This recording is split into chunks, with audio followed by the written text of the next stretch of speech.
Hello guys, আসসালামু আলাইকুম। সুমাইয়া আহমেদ চ্যানেলে আপনাদের সবাইকে স্বাগতম। আজকে আপনাদের সাথে শেয়ার করব ঝাল পাকান পিঠা। আপনারা তো এতদিন মিষ্টি পাকান পিঠার রেসিপি দেখে এসেছেন বা খেয়ে এসেছেন। আজকে একটু ভিন্নভাবে ঝাল পাকান পিঠা রেডি করার চেষ্টা করেছি। এটা যেমন স্বাদে গুণে ভরপুর এবং খেতেও অত্যন্ত মজা। তো চলুন কথা না বাড়িয়ে দেখা যাক কিভাবে তৈরি করি ঝাল পাকান পিঠা। এটা কিন্তু মানে নর্মাল যে পাকান পিঠা বানাই ওই রকমই বাট একটু ভিন্ন। এটা ঝাল দিয়ে তৈরি করা। তো চলুন তৈরি করি। তো ঝাল পাকান তৈরি করার জন্য এখানে আমি খুব সুন্দর করে ৩ টা মরিচ একদম কুচি, কুচি করে কেটে নিয়েছি। যেহেতু আমি একটু ঝাল কম দিব তাই ৩ টা নিয়েছি। আপনারা যদি বেশি ঝাল খেতে চান আপনাদের আন্দাজ মতো মরিচ দিবেন।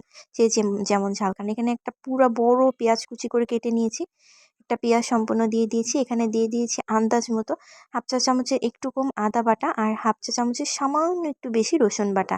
এগুলো আপনারা আপনাদের আন্দাজ মতো নেবেন। যেমন পরিমাণ আটা বা যেমন পরিমাণ ময়দা চালের গুঁড়া দিবেন তেমন। আর এখানে নিয়ে নিয়েছি হাফ চা চামচ পরিমাণ হলুদের গুঁড়া। হলুদের গুঁড়াটা কিন্তু আমি ফার্স্টে একটু দিয়েছি। পরে যখন আবার আ মাখাবো তখন যদি মনে হয় যে একটু কম হয়েছে আবার দিব। আর এখানে দিয়ে নিয়েছি সামান্য একটু ধনিয়ার গুঁড়া। এখানে ধনিয়ার গুঁড়াটা কিন্তু অবশ্যই দিতে হবে একটা সুন্দর স্মেলের জন্য এবং স্বাদ বৃদ্ধির জন্য। এটা স্কিপ করা যাবে না। আর এখানে দিয়ে দিয়েছি লবণ আন্দাজ মতো। লবণটা তো অবশ্যই আপনাদের যে যেমন লবণ খান বা লবণ যতটুকু দরকার আন্দাজ মতো দিতে হবে। আর এখানে দিয়ে দিয়েছি টালা জিরার গুঁড়া। জিরাটা খুব সুন্দর করে ভেজে তারপর গুঁড়ো করে নিয়েছি। এতে করে একটা সুন্দর স্মেল আসে। খুব মজা হয় খেতে। সমস্ত উপকরণ খুব সুন্দর করে একটু আস্তে, আস্তে চেটকিয়ে নরম করে কিছু সময় ধরে মাখিয়ে নিব। নরম করে যখন দেখব যে পেঁয়াজটা আর মরিচটা সুন্দর নরম হয়ে একসাথে মিক্স হয়ে এসেছে, এই যে দেখেন আমি কিন্তু একটু সময় নিয়ে মাখাচ্ছি। এটা কিন্তু আপনাদের সাথে শেয়ার করছি। এই যে দেখেন মাখানোর কাজটা যখন কমপ্লিট হয়ে যাবে তখন এর মধ্যে দিয়ে দিব বেশ কিছু কুচি করা ধনিয়া পাতা। ধনিয়া পাতাটা কিন্তু আমি এখানে অনেকটুকুই দিয়েছি, কতটুকু দিয়েছি এটা বুঝতে পেরেছেন। তারপর এর মধ্যে দিয়ে দিয়েছি একটা ডিম। ডিমটা দিয়ে ধনিয়া পাতা দিয়ে আবার খুব সুন্দর করে একটু আস্তে, আস্তে এটা পুরো প্রসেসটাই কিন্তু আস্তে, আস্তে করতে হবে। খুব সুন্দর করে মিক্স করে নিয়েছি। এরপর আমি দিয়ে দিচ্ছি এর মধ্যে ফুল ১ কাপের থেকে ১ কাপ পরিমাণ মানে ১.৫ কাপের একটু কম চালের আটা। চালের গুঁড়ি যেটাকে বলে, এটা কিন্তু শুকনা চালের গুঁড়ি বা ভেজা চালের গুঁড়ি যেকোনোটা দিয়ে করলেই হবে। আমি কিন্তু এটা শুকনা চালের গুঁড়ি দিয়ে করেছি। এখানে পুরা ১.৫ কাপ পরিমাণ চালের গুঁড়ি দিয়ে দিয়েছি। ১.৫ কাপের একটু কম ১ কাপ আর হচ্ছে ১.৫ কাপের ১ ভাগ এরকম আরকি। তারপর এর মধ্যে দিয়ে দিয়েছি ময়দা। দিয়ে খুব সুন্দর এরকম করে একটা ডো বানিয়ে নিয়েছি। এরপর এর মধ্যে আরেকটু সামান্য আটার সামান্য চা চামচের মাথার দিয়ে একটুখানি দিয়ে বেকিং সোডা নিয়ে নিয়েছি। আর এই যে আমি এই ব্র্যান্ডের বেকিং সোডাটা ইউজ করি।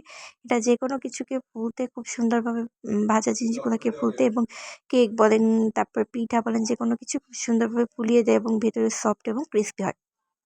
তো এই যে বেকিং সোডাটা দিয়ে নিলাম দেখাই দিচ্ছি। এরপর কিন্তু আমি হচ্ছে ১ চামচ করে মোটামুটি ডাব্বু চামচের ১ চামচ করে নিয়ে পিঠা বানিয়েছি। আর পিঠা দেখেন কি পরিমাণ ফুলেছে। একেকটা পিঠা এত সুন্দর ফুলেছে, যেমন ফুলেছে তেমন নরম হয়েছে এবং তেমন ক্রিসপি হয়েছে। প্রত্যেকটা আর এই যে দেখেন আমি একদম এটা কিন্তু পুরো ডুবো তেলে ভাজতে হবে। আর এই যে এরকম চামচের এই যে ডালের যে চামচ, সেই চামচের বরাবরই ১ চামচ নিইনি, ১ চামচের একটু কম নিয়েছি। তো এই যে দেখলেই বুঝতে পারবেন আমি এই যে দেখাই দিচ্ছি। এতটুকু পরিমাণ নিয়েছি যে পুরোপুরি ভরা নিইনি, সামান্য একটু ফাঁকা রেখেছি। তো এই যে এভাবে সুন্দর করে ডুবো তেলে ভেজে নেওয়ার পর রেডি। আমার প্রত্যেকটা পিঠা কিন্তু খুব সুন্দর হয়েছে এবং প্রত্যেকটা পিঠা ফুলকো হয়েছে। এই ছোট একটা দেখালি এটা হচ্ছে সামান্য একটু লাস্টে বেঁচেছিল, ওইটুকু দেখালেই আপনারা বুঝতে পারবেন যে এটা কি পরিমাণ ফোলা ফুলেছে প্রত্যেকটা পিঠা। তো ভিডিওটি কেমন লাগলো জানাবেন। ভালো লাগলে অবশ্যই চ্যানেলটি সাবস্ক্রাইব করে পাশে থাকবেন এবং ভিডিওতে একটি লাইক, কমেন্ট এবং শেয়ার করবেন। আর অবশ্যই একবার হলেও চেষ্টা করবেন। আর এই পিঠার মধ্যে এই ঝাল পাকানের মধ্যে অবশ্যই সামান্য একটু বেকিং সোডা আর ধনিয়ার গুঁড়া এই ২ টা জিনিস স্কিপ করা যাবে না। এই ২ টা জিনিস যদি স্কিপ করেন তাহলে কিন্তু পিঠার স্বাদটা তেমন হবে না বা হচ্ছে পিঠাটা ফুলবে না। অবশ্যই বানায় দেখবেন, খেতে কিন্তু খুবই মজা হবে।